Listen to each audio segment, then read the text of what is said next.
కదా, 44 అడ్డం ఏంటి? కొండ నగం. సరే, 45 నిలువేంటి? మత్తు ముక్క, గంజాయి. చేతన. ఇక్కడ వచ్చేసి దూత. 40 అడ్డం ఏంటంటే దూత, రాయబారి దూత. ఇక్కడ 44 అడ్డం కొండ నగం. 45 నిలువు మత్తు మొక్క గంజాయి.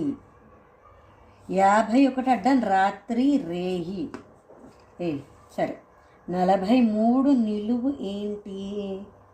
అభ్యాసం. సరే, అభ్యాసం. 48 అడ్డం ఇది లేనిదే వాహనం కదలదు. వాహనం కదలదు పెట్రోల్ కాదు. ఆగా 48 నిలువేంటి? మహిళ. 50 అడ్డం శపథం. ఆగాదు ఒక్క నిమిషం. ఇంధనం.